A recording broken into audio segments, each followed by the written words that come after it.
Hey guys, welcome back to Tribe of Unicorns. I'm your host, Kendra Beavis. Are you sitting at your corporate job right now, listening to this maybe on your lunch break and thinking about what your logo would look like for your own business? What kind of time you would take for yourself, how that life would just look so much different, but maybe you're not sure how to navigate that and petrified of making the wrong move? This is definitely the episode for you then. We are talking to Melissa Sierra, who is a certified business and executive coach with Focal Point Coaching and helps women confidently transfer from corporate life to entrepreneurship. So if that's you, definitely take a listen to the rest of this episode. Let's do Hey, it. Lisa, welcome to the show. So Yay, excited to have Kendra. you I'm so here. excited to be here.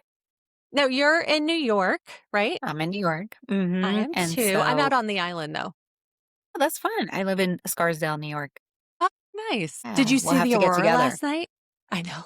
Oh, and I'm a big hiker and I love going upstate to hike. So for sure, I love we'll the have to get. Catskills. I love all the areas, and the fall foliage is my jam. Oh, isn't it just like, I don't know what it is about this year, but like the reds seem like they're on fire. It's The red is beautiful. my thing. The crimson or the deep burgundy, that's where it's at. Yes. Yeah. So before we really dive in, I wanted to ask you, we have this thing called a lift kit. And it's just like really simple, low effort activities that you can do when, you wake up in the morning and you're like, "No, I just can't." Yeah. Yeah. So what is one thing that you can add to this and we'll attribute it to you, that you do either with yourself or clients, or with your family that lifts you up when you're feeling like this low vibe? Yeah. So we practice grounding, myself and then with my clients too. So what were some times in your life that you've gone through similar challenges like you are right now? They don't have to look exactly the same, but how did you come through them? What were those amazing moments? What were also the low moments of them? And then how did you get through them? And I think that grounding exercise just retrains your brain to think that you can get through anything that seems impossible because at that moment in life, it seemed like you were never going to come out on the other side, and somehow you did. But the more that you can work through that process, the less you have the imposter syndrome, the less that you have that fear, because on the other side of fear is magic. And how do you embrace that exhilarating feeling? The other one would be the Headway app. So there's a ton Oh, of I books love out it. there for self actualization, self improvement, but sometimes it's hard to get through them. You might have kids, you might be a caregiver for your family, whatever the case may be. This will synthesize it down into a few minutes of content. What are the quick sound bites? And you could listen slash read a ton of books in a year and really get that self actualization that you're looking for, but just also keeping in that high vibe moment. I love that. Headway's a wonderful app. I've used that. I've used Blinkist before too, but they both kind of do the same thing. I love that. That's a great one. Thank you. Absolutely. So let's start with what you do now. You are a business and executive coach, and you work with women, helping them transition from corporate to entrepreneurship. What is that?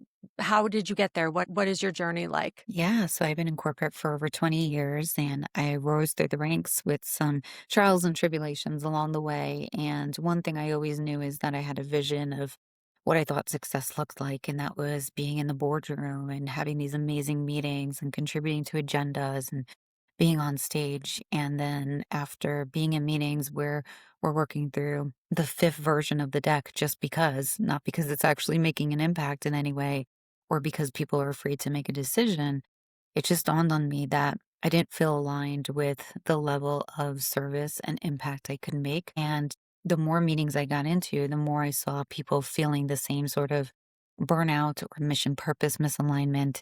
And I said, hey, I think I have something here because I started to look inward and find new opportunities to speak on stage, to connect with people, to write articles for Forbes Communication. And I said, well, hey, if I've been able to do this, and I also knew how to always shepherd through some difficult ceilings in my career, how could I help others really break out of that impact? And so for me, I really focus in on helping these executive women find their main character energy and really get to the point of knowing that the noise around you is just a backdrop. You are the lead character in your story.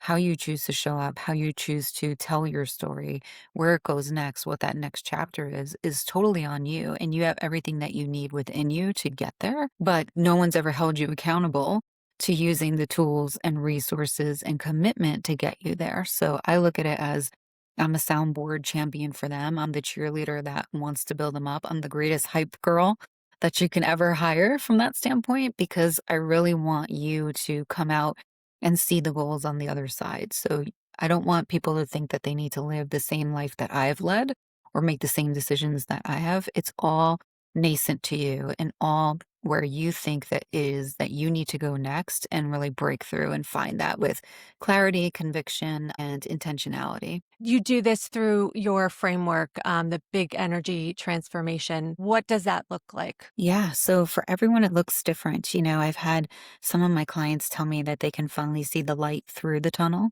which I felt was very telling. Normally, we talk about the light at the end of the tunnel as if the journey is ever finite. And I Right. think that was one of the most exhilarating breakthroughs at the beginning of coaching one of my clients who's near and dear to me.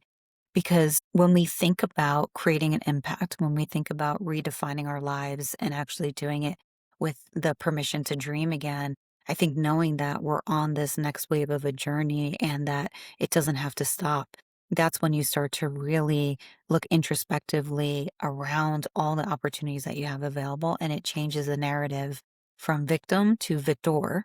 And that in and of itself is empowering. Transformation for other people is sometimes I think you don't get that at corporate. The leaders, your boss might be telling you no because it's just an opinion. It doesn't mean that you can actually see it through if you really wanted to, unless there's going to be a financial impact to the company, brand liability, or anything that really would be detrimental. Sometimes a no is just an opinion. So maybe you should actually go through with it. It's not your job to really understand where that no is coming from. Go see it through. And one of my clients did do that. She spoke with conviction. She wanted to tell a story to her client. Her client loved it, finally felt confident that she could take the digital campaign results to her stakeholders and spoke volumes to her and is now spending an additional incremental amount of money with a partner because my friend went forward and had the conviction to not just stop at the no. And so everyone's transformation journey is very different, but it's about showing up in more of a different place than you were before. When you start closing off yourself and putting these ceilings in there, that's when the danger zone happens because no great ingenuity can come when you start imposing those self limiting beliefs. Yeah. What does that look like for you? I mean, did you have that moment in your own life where you felt that yourself? Constantly, yeah, and at an early age too. When I first started coming up in marketing world, I wanted to be in all different types of marketing. I just thought that I would be more well-rounded in that way. Early in my career, I would have a boss that would come over and he'd put 2 quarters on my desk, and that would mean that I was supposed to just go get water for him. And I would get really upset because, I could do the admin and I understand you have to pay your dues, but to be tokenized in such a way just felt like my voice was stymied. And then another way Yeah. was coming up in corporate, just being overlooked for different opportunities. I never really felt like I was cool enough to sit at the table, or I didn't look the same, or even when I tried to speak the same like them, it just didn't come off right. It just felt contrived, it felt masked, it felt manufactured. And I didn't like that feeling. And it didn't even pay off for me. So it wasn't like what I was trying to do to keep up with the Joneses in the corporate world was actually helping in any way. And even when I had interviewed for a large entertainment complex here in the city, they had taken all my ideas. I had done like a 50-page thesis for this interview. I really wanted to work there. They were like, stand by the phone. You're going to get the call. It was the day before my birthday. And then they said, hey, so and so that used to work here wants to move back from Arizona. We're going to give them the job, but would you mind if we took your ideas? And it was Ugh. just a soul crushing moment. And I have so many litanies of stories of that. And in many ways, I feel like I'm a martyr sometimes because I use that as my aggression to then just double down. I will Mhm. never let somebody decide what my value is just because they can't see my potential. It's not, and I tell this to my client, it's not our job to control the outcome. It's our job to influence them. And the more that you keep saying that to yourself, the more that you're going to have less pressure to inwardly try to solve for everybody else's perceived connotations of you. You can't control that. If somebody doesn't like you, they don't like you. Not everybody is going to be for me that I coach, and that's okay too. There's a million other people that do amazing coaching practices out there. I care if you find your spirit animal. but you really need to show up for you in a way that feels true to your value systems. And you can get paid for it.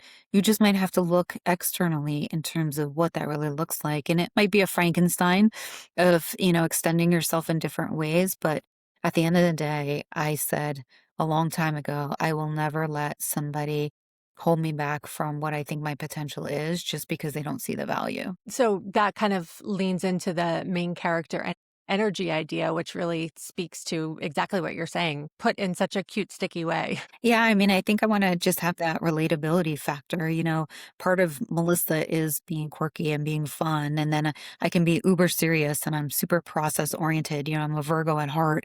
So there's 2 balances to me in the sense of being an old soul that's scientific method, I wanna prove or disprove theories, but then I, love a good reality show and I love binging on true crime and I love just making people laugh in boardrooms where everybody else is just stoic and serious. So I think you can have both. And I think part of that is showing up with main character energy is unapologetically showing all sides to you with humility so that you can give other permissions to lead as well.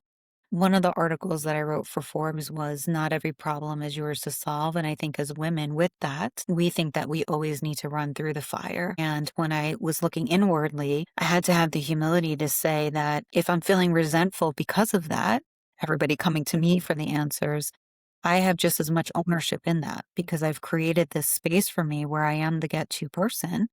But with that, I've also limited leadership around me people coming up because I never gave them the permission to fail on their own. I thought Oh, I was yeah. doing the right thing, right? I thought I was doing the right thing because I didn't have mentors growing up. So I thought if I over poured into them and I over invested in them and I showed them the way, that wow, I was doing better than what I learned. But what I had to actually admit was, no, that's actually not even helpful either. Maybe there's a middle ground to this because it didn't give them any ways to seek out curiosity and clarity and conviction. So that's why now it's come full circle with my practice of leading with those 3 C's. Yeah. Can you talk more about those 3 C? Yeah, so I think a lot of times we know what we don't want, but we Mm, can't really articulate what it is that we do want. And especially being women, there's 1,000 other things that we spend our time on, right? Some of us it's working out to get that clarity. Some of us it's families that we need to double down and pour into, but we never actually take the time and space for us. And when we do it in a negative light. Why am I not farther ahead or financially be independent? All the things that kind of limit us from that. So clarity is really important first. The clients that I work with, we work really hard to be specific around what it is that lights you up. And I think with corporate, sometimes you're trained in spreadsheets and PowerPoints. You're not trained to dream. And some right. organizations are like that, like an Apple and Target. It's fortunate if you can get to work there. But in many cases, you don't have that ability to just be curious and ask what if. So that's the initial part. With that comes the curiosity. When was the last time that you really felt like you were lit up? What excites you? When do you work best? For me, I don't really get going in the morning till 10, 11 o'clock. I'm Yeah. awake and I'm doing my job, but I don't actually feel like I'm pouring in and then thinking of different things or how can I really serve people until that little buffer. I need that little long warm up and I'm up at 6, but you Yeah. know, it's a long warm up from that sense. Other people, they do their best work in the morning right away to get to it. There's also days a week that pour into it. Some people really Yeah. love a good Monday. Some people cannot stand Mondays and it's that Tuesday through Thursday that gets them going. So really understanding what makes you tick. Do you really want to be part of group projects, but when the time comes for the work, you want to be insular? So just really understanding not that you've been conditioned to be in environments, but what were the environments where you really felt like you had a voice come out or your curiosity come out or your ingenuity or just taking and amassing different ideas from other people. What did that look like for you? And then conviction. Okay, now that you've been able to define it, now that you know what it actually looks like and there's plausible areas for you to explore, now is when you declare you're going to go get it. Despite all obstacles, if time and money weren't an issue, what would you be doing? And let's go explore that. And for some people, they need to do that in bite sized little pieces before they can take on a lot. For others, they're tired of just pontificating about another world could look like. They want to get going. Yeah. Yeah. And it's interesting that, you can do all of that in a corporate setting sometimes. Where do you see when it becomes like I think, whether you're in a toxic environment or there isn't the opportunity, like I guess, what is the breaking point of where a client is working with you and they come to the conclusion of like, okay, I actually need to leave or I need to start my own thing? Where do you help them find what that looks like? Yeah. It can show up in many different ways. Sometimes disassociation, right? We talk about the quiet burnout in that sense where you're showing up in meetings, but you're not really present. Mm, You want to show presence because you want to do a good job. You have a personal brand that you're trying to protect, but it's not authentic anymore. It's really forced. You got to force a smile on your face. You got to force enthusiasm. Project updates. You don't really want to give them. You start looking at them as being micromanaged, whereas before, you thought they were just par for the course. There's this tension point, and everybody's tension point looks different. When you've tried to advocate different ways of where to take a career, sometimes not financially, sometimes just in a different area, a different space, and you've tried 5 different ways, 3 different ways, maybe it hasn't worked for you. That's another area that's showing you that maybe you do have value, but the people around you just don't see it. Or they may see it, but unfortunately, due to financial resources, where the business state is at, where the business is going, can't happen. And I was right. listening to a podcast by Cody Sanchez, and she was, describing something similar. She was at odds with her leadership, and, you know, the boss turned around and said to her, listen, we're going to row in this direction. If you want to go in that direction, you're more than welcome to row in that one, but we're going this way. And Yeah. it was a defining moment for her. And I try to use that same analogy for a lot of my clients as well, because deep down, you instinctively know, and Right. you can read the room pretty well of, is this an organizational structural blockage? Is this a leader blockage that this person is always going to be an obstacle to me and maybe they've had tenure in that situation? Or is this me? Maybe I don't also know how to have executive presence because that's also something that has a little bit of towing the line sometimes of maybe it's the environment, maybe it's the boss, and maybe a little bit of you as well. So how can we look at specifically how you're showing up versus the conditions around you? Is it that we really need to sharpen your main character energy, develop your executive presence if you still want to stay there and see this through? Or is it that, this is really the precipice that's going to make you want to move forward and just try something different? When I made that choice myself, it was way earlier than I thought I was going to do it, but and I was reckless about it. I don't recommend it, but I was just in a place where I just I couldn't take the train in one more day. I couldn't see my boss one more day.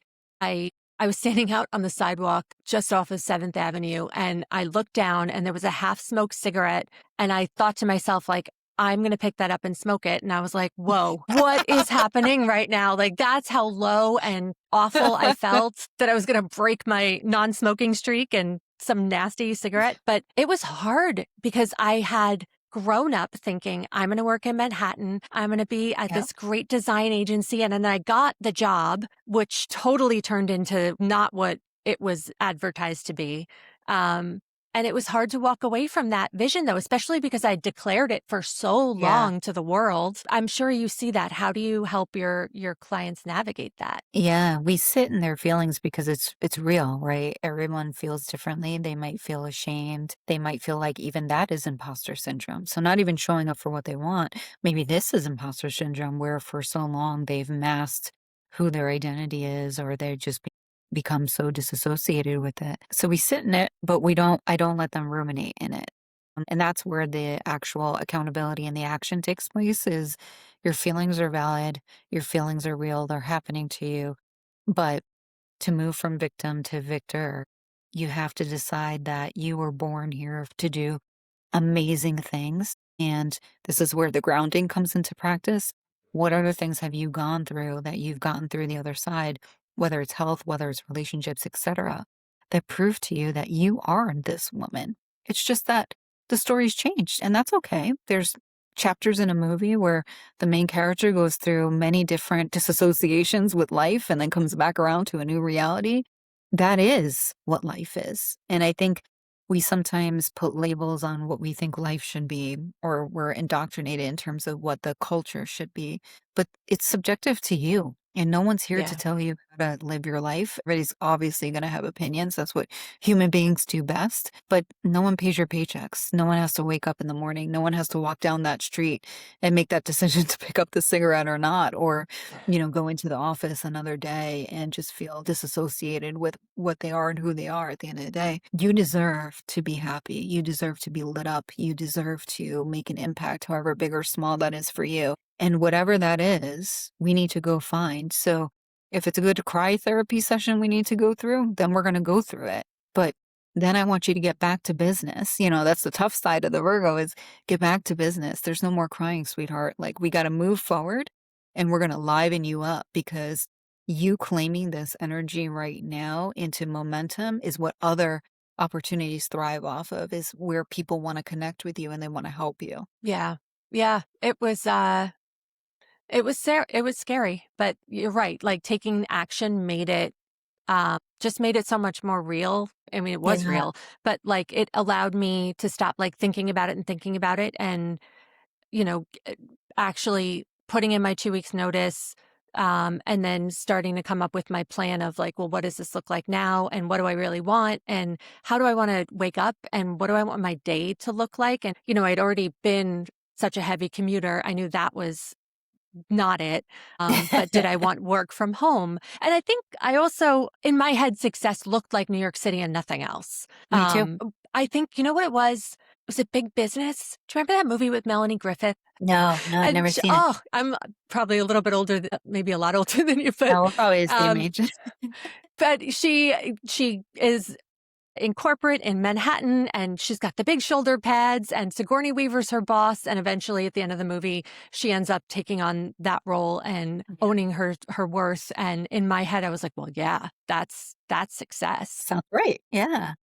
So I think that was a little bit of, shaped my idea of what I wanted my life to be and what success looked like. But then when I gave myself permission to really look at like, well, you're not, Melanie Griffith in the 80s. Who are you now? How do you want to live your life? I had a whole different picture painted for me. So the courage to make that leap really came from the action. So while I thought And it was probably reckless, I had no plan. I just hit the pavement. But it also gave me a lot of fire, not having, a plan B or anything to really support myself moving forward. I had savings that I could lean on, but it also made me be quick, think outside the box. And when I started getting my first clients, I was like, yes, yeah. this is it. This This is is right. real. It's the Yeah. signs. Yeah. I mean, similarly, like I grew up, I'm going to date myself too. So I grew up watching Who's the Boss, Angela Yeah. Bauer, working at the advertising agency, or my grandma, Yeah. she had us watching Young and the Restless. And I saw Jill Abbott being CEO of Jabot Cosmetics. And I'm like, oh my gosh, like all these women, like were just powerful and they were doing all these amazing things. That's what I have to do. I have to rise, and my great grandmother, she marched for women's right to vote. So I feel like there's just these trailblazers that I see that I know that were an embodiment of what I thought I should be. And in many ways, I still feel that way. It's how I show up, or like what lights me up looks a little bit different. So I still want to rule the world.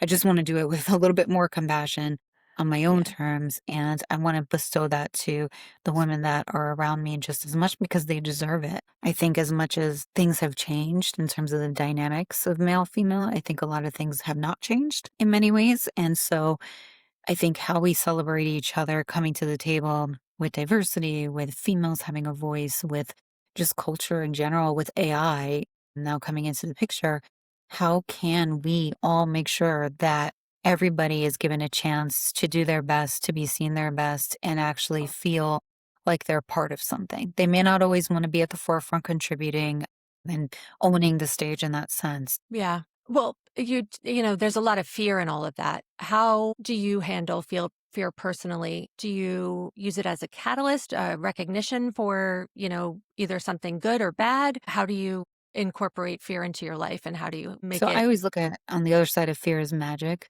There's a million things that I'm afraid of, and then I go do them anyway because What am I not gonna do? Like, you don't grow if you wanna keep playing small, and I think when I started to really build my network, it's unfortunate that I didn't use that to my advantage in my 20s and 30s, but I felt shy. But when I built my network starting, like, 8 years ago, that's when all these different opportunities started showing up to speak at events, to write some articles, and really extend myself, and that got me to fall back in love with myself and have a lot of self-awareness. So you can do it and still be afraid. You can have all the success in the world and still be afraid. I think one thing is, does the fear, does the pain of staying the same better or worse than where you're at right now?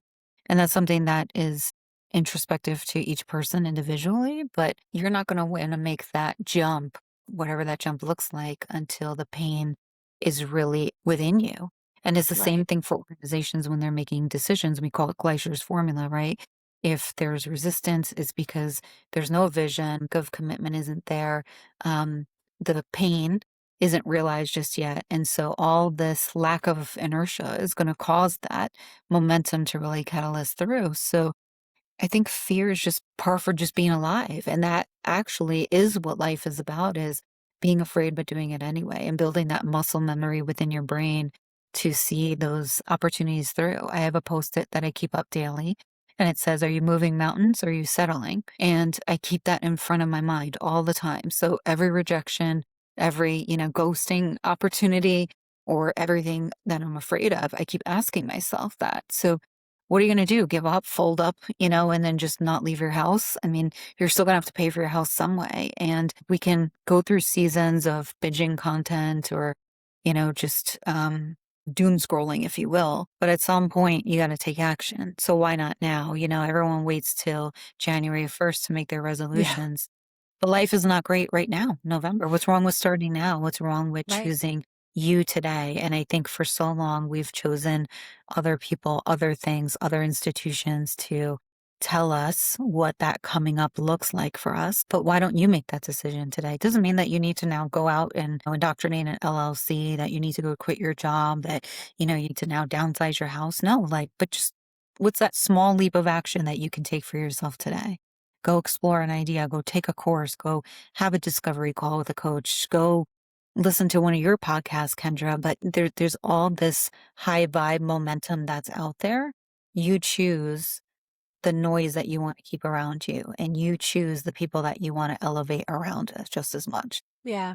I often will also advise to think about like what is the worst thing that you could think of that would happen? Like what is really the big situation that you're afraid of? So, for me it was like, well, I'll fall flat on my face. I won't have an income. But then when I really thought about that, of course I'm not, cuz if I ended up in that situation, honestly my plan B is always to be a Starbucks barista. I don't know I why. love it. But I just always thought, like, I'm gonna figure it out. Like, Yeah. if my vision of what I have in my head doesn't, become that actual pathway or the end of the pathway, I have a plan B and a C and a D. Like, I think, sometimes the fear that holds us back is like that thing of what we don't wanna hit. But if you look at it and you think, "Well, I if I do hit it, then what?" It kinda makes it smaller, you know? Yeah. Yeah.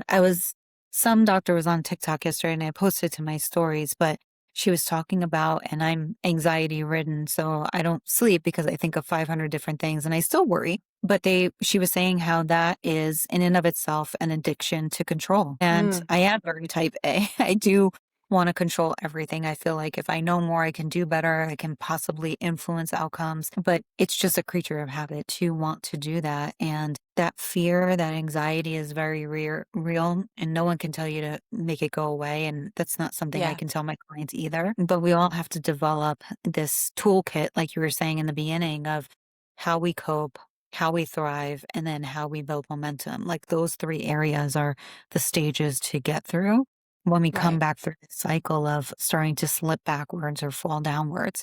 And I also think that, especially as women, we always give everyone else credit for how we've gotten here instead of actually looking of all the fight that you had in you to get to here. So even in your circumstance, like, of course you're going to be successful because you fought through many things. Right. You were smart in school. You've gone through the other side of things. Like it's not possibly virtually impossibly for you to fail. And that means that Fail you've means you put just finite stop trying. limitations. Yeah, Like Marie absolutely. Forleo, I read her book, Everything is Figure Outable. I'm obsessed with her. I And love I that. like live by that because it is. Mhm. Even when I was going through my divorce, I mean, it was something I never thought that would ever happen to me. Sure. But, it was happening and it was probably my worst fear, like going into any relationship. But when I looked back and realized, like, well, okay, I was the one paying the bills. I was the one figuring it out. I was the one, charting the course for our life. And so, of course, I can do it on my own because I Yeah. have been, I think there's like this inner trust you have to build in yourself and that you're never going to let yourself stop. Yeah. Just never stop. That's all you got to do. Your only job in life is to never stop. Whether you fail, whether you hit roadblocks, that's the only thing that is your job to do and make sure that you keep going. And there are going to be seasons where that keep going is a little less than the other because life gets busier and things happen, unfortunately, that get in our way. But as long as the momentum is high, you can thrive. And more importantly, you deserve to. So Yeah. it's not like you're just doing this frivolously. It's because you've made a conscious choice to bet on you. And that in of itself is exciting. Whether you make it or not, whether you want to go be in the boardroom, whether you want to go start your own business, it's irrelevant because Yeah. tomorrow maybe you don't want to start that business anymore. Maybe you want to start a podcast. Whatever it Right. is, go find it. Go find whatever excites. I often find like we're searching, we're trying to grasp a feeling more than an outcome, That's so I true. want to feel more joy every day. I want to feel like I'm making a difference in this world and, that can change the vehicle as you grow, as things in your life grow. So I think yes, it's so good to have clarity, but at the same time like also keeping a little bit malleable and I might want to do that differently tomorrow. Yeah, it's true. And that's where Uh, people find themselves at the precipice of change, right? Because it's funny, most people that I talk to that are my clients want that space and place to grow and exercise their autonomy and ideation and creativity. But yet they want the institution to provide them that security and tell them what to do next and how to progress. And it's this push pull dynamic of a little bit of hypocrisy, and we're all guilty of it, right? We want to show up for ourselves in a way that gives us freedom, but at the same time, we want that safety net. But at the right. end of the day, you are your only safety net. And I think this current climate that we're in with all the layoffs are proof of that. So if you want to be lit up, if you want to be around energy, this is where creating your network is super important to you. Getting outside your head, stop doom scrolling on all the negativity because nothing is going to come from that. You can't be in a space to actually get excited about anything if all you think about is doom and gloom. Right. Yeah. You're a guide, a teacher, a coach, and I struggle with this myself and I'm curious what you think. So because, we're teaching people, how do you navigate that very thin line of confidence and imposter syndrome? Because we're always the student too. Like we're always learning. I feel like as a human being, that's our job to keep growing, keep learning. So, but it also puts you in a position of you don't know everything. So, how am I teaching you how, this methodology when I'm still learning myself? Where do you stand on that? Yeah. Much of, I think, most of our successes, and I've really leaned into this and I'm curious about just spending more time with myself understanding it. But I think a lot of the success that we have is through pattern recognition, right? So even as we've gone into different companies or now, as you start to explore different things, and me too, a lot of what we learn along the way is how best do we learn? How best do we bring systems together? How best do we do a presentation? Okay, now I'm doing it for advertising. Now, how do we switch that to actual consumers that are going to buy this product, right? But I think leading into that is how you lead with confidence because you may not know all the outside tactical pieces to getting there, but strategically, your pattern recognition is your kryptonite to actually making you that success story. And this is where men do it really flawlessly, right? Because they never second guess themselves of whether they're going to know how to do all of it or not, or it doesn't even come up in the conversation. Lila Hormozy said it best, imposter syndrome most of the time is just your brain hasn't done this before. So it's trying to protect you in the circumstances of failing or feeling certain things. And that's great for your brain. Thank you very much. But I still got to go do this. And I got to go Right. do this because it's an itch I need to scratch, or it's a financial obligation I need to make, or I've said yes to somebody already. So I got to go do it anyway. But I think understanding that a lot of what we've been through before was on the job training. It's just in this new light, maybe it's a lot of different things that were on the job training at once. And as long as we can rely back upon the strategic principles of that pattern recognition, of advocating for ourselves, just like you said before, you'll figure it out. Yeah. Yeah. Um, I feel like I look back a lot and like I never think we experience things and it's wasted. Like even if you decide tomorrow to, make a left instead of a right, everything that you've gathered over your time, you can take all of that with you. So you're never really starting over and it just gives you more information for your next steps. I think you're right. I mean, even as a business owner, right? I'm trying to learn, I think I'm a fast learner and I'm trying to learn all these different AI creative platforms between Canva and Typeform and all these Yeah. different ones and Typeset. And I remember I spent, I think, like a few hours on Typeset to be able to, design all these different ads. It took me forever to learn it, and I'm like, the ego in me was, like, really burnt out on this, like, "How could this take me so long?" Like, I'm really good at knowing everything, and again, I think part of that main character energy is having the humility to say, "I don't know everything, but it's Right. okay, like, it's only one day. I'm not I'm not, like, an expert in all this stuff, but I'm gonna be able to figure it out." And wow, like, the accomplishment is I turned out a bunch of great creative ads that I feel good about. So having a little bit more graciousness with yourself, giving yourself a little bit more space to, while you may want to take on everything, I too have to make sure that I'm doing things in terms of bite-sized chunks. And I Yeah. think we never really talk about the soft KPIs, going back to corporate, of more of the tangible stuff, the feeling stuff of getting those outcomes. So maybe the win today was you had 3 great meetings. Maybe the win today was you learned something new. Maybe it was just signing up for the platform and being able to add payment to them, like whatever those things are. I think we undersell ourselves though because we don't give ourselves credit for things that we've never done. Maybe you've never actually even set up a business checking account. Sometimes that's a little Right. bit different than, doing a personal account. Yeah. No, that's true. I loved at the end of the night putting together a list of wins and like it's those types of things. Even Yes. there's been days where I will just write sleep because Yeah. I just need a win and I did that for myself. So like check that box. Yeah. That's a win. Yeah, and it gets really hard sometimes to see through the trees and know that there is that light, like my client said, and being able to say like, "Hey, I'm actually showing up for myself and I like who I'm becoming," because sometimes we can't really understand who we're becoming as we're going through it because we're not objective enough to say if this is successful or not because again, we've been conditioned of what success looks like for us.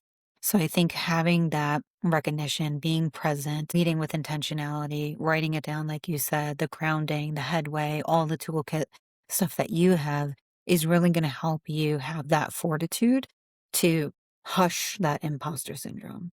Yeah. I absolutely have loved this conversation. I have a couple rapid fire questions Okay. for you. What Perfect. is Let's do your it. what is your big energy song? Big energy song. Okay. I have quite a few. So let me narrow it down. I would say Let's Get Loud by Jennifer Lopez. That one. That's a good dance song. Yeah, exactly. Just fire up. And even the words to it. I mean, I know she's not the best singer, but just the words to it in and of itself is just thriving in that moment. Yeah, yeah. Loud in like every area. Yeah. And what is one quote that you live by right now? I've been I think obsessed with it's, philosophers lately, so I'm always somewhere yeah. in like No, I love Epictetus it. and Seneca. I don't know that anyone's shook me lately. I think with AI, there's a lot of like regurgitation, but Yes. I think the one that I keep in front of me, that "Are you moving mountains? Are you settling?" one Mm, is just one that just stays with me right now.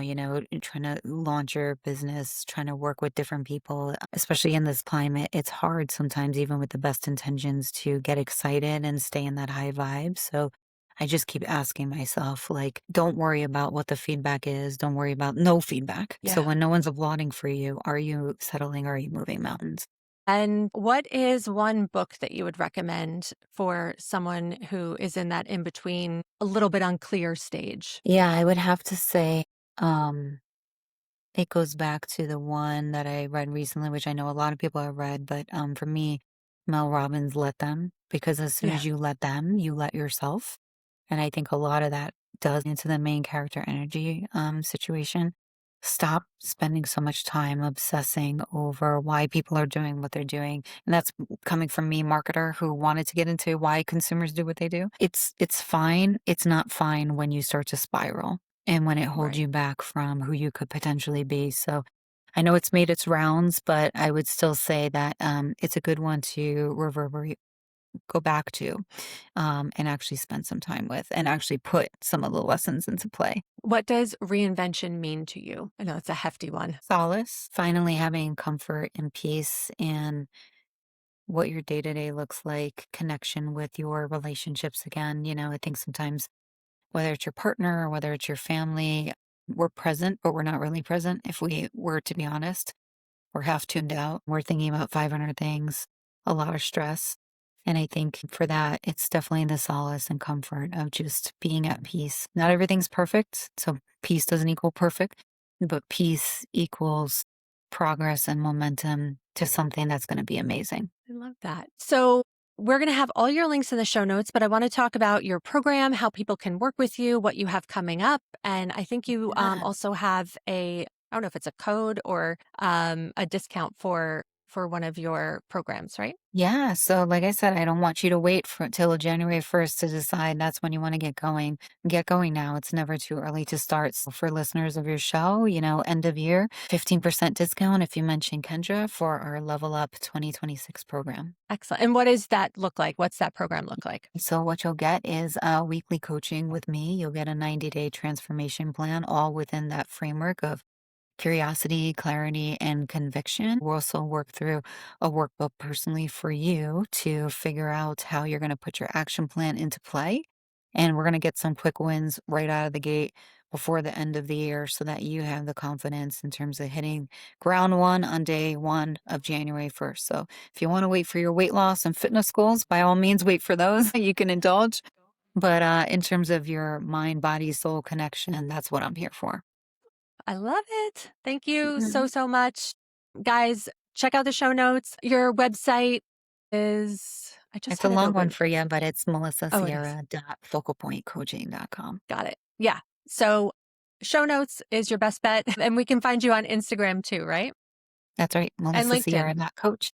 Cool. All right. Excellent. Well, Thanks, thank you so much everybody. for being here. Yeah, it was great speaking with you, Kendra, and everyone go back and binge listen to, excuse me, Kendra's podcast episodes because they've also been helping me just figure out where I'm taking other people's to art practice and how we're going to do. So everyone needs help along the way, whether you're a coach or not. So Kendra's got some great episodes. Thank you so much.